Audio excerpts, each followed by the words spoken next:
Buenas tardes, queridos amigos. Hoy les vamos a hablar sobre la revolución liberal en la que gobernó Eloy Alfaro. ¿Quién fue Eloy Alfaro? José Eloy Alfaro Delgado nació en Montecristi, Manabí, 25 de junio de 1842.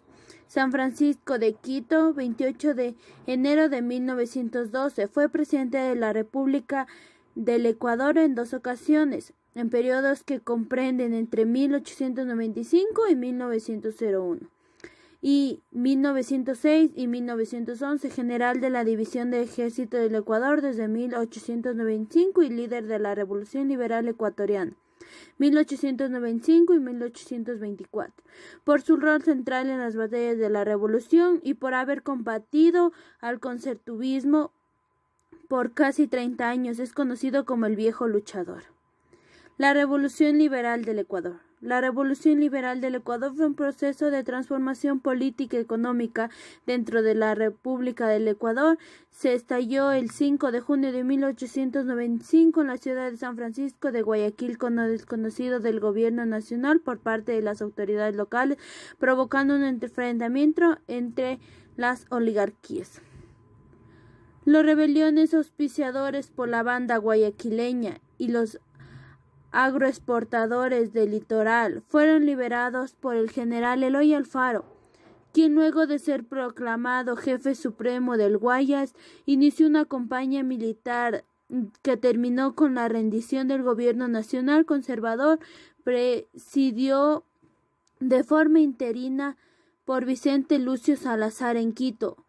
A pesar de que había varios reportes de resistencia conservadora en el norte del país, Alfaro había tomado la jefatura suprema nacional y aplicado la revuelta. Pronto empezó a aparecer desplazamientos dentro del liberalismo que se dividían en las facciones radicales y modernas en las de 1896. Tras varios meses como jefe supremo, se provocó una asamblea constituyente en Guayaquil. Sin embargo, en días previos a la instalación de dicha convención ocurrió el denominado Gran Incendio, que obligó a suspender las elecciones. Luego de reinstalarlas, la Asamblea de Quito el año siguiente se proclamó la Sexta Constitución y proclamó a Alfaro como presidente de la República. En 1896, tras varios meses como jefe supremo, se convocó una asamblea constituyente en Guayaquil. Sin embargo, en días previos a la instalación de dicha convención, ocurrió en la asamblea en Quito. El año siguiente se proclamó la Sexta Constitución, se proclamó a Alfaro como presidente de la República. Alfaro ocupó la presidencia ecuatoriana desde el 17 de enero de 1897 hasta el 31 de agosto de 1901, periódico conocido como el primer alfarismo, en el cual su periodo fue proclamado. En 1906, Eloy Alfaro dirigió varios levantamientos con el propósito de desconocer el gobierno de Lizardo García e iniciación una campaña militar que condujo con la proclamación de una nueva jefatura suprema de Eloy Alfaro.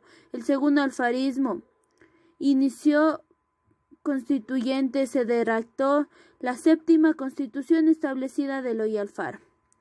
Tras el terrible esparcimiento que sucedió en el Ejido el 28 de enero de 1912, inmediatamente se instauró el segundo placismo. Eloy Alfaro plantea dar un nuevo golpe de Estado. Sin embargo, al llegar a Guayaquil es detenido y llevado hasta Quito y encarcelado por las órdenes de plaza. Finalmente, el 28 de enero de 1912, una tortura popular incluso por el clero conservadores y liberadores placistas invadió la cárcel donde se encontraba Alfaro.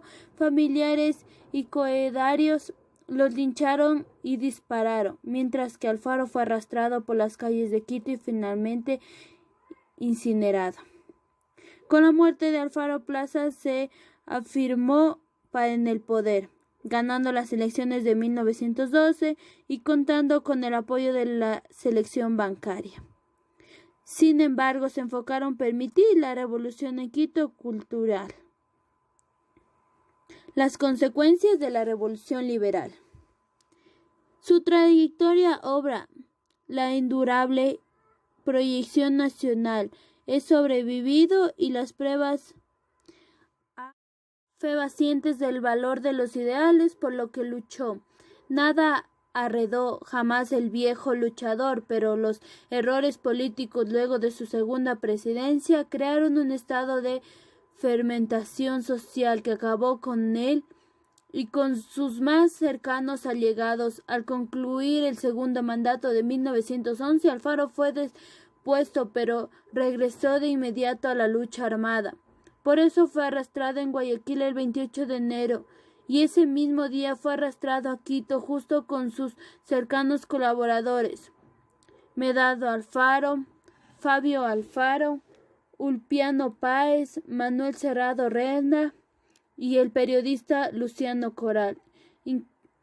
Irúndicamente, el mismo tren que tanto se empeñó a construir sirvió para el transportarlo hasta Quito, donde pasó por pocas horas encerrados en el penal, y de ahí las calles quiteñas fueron establecidas en el Parque Fijo, que lo mataron a la corrida del ejido. Beneficios de la Revolución Liberal: la conciliación del Estado, los derechos liberales, el inicio de enseñanza universal, el germen de la participación y el ferrocarril que dio paz a la comunidad. Muchas gracias por ver la Reforma Liberal que fue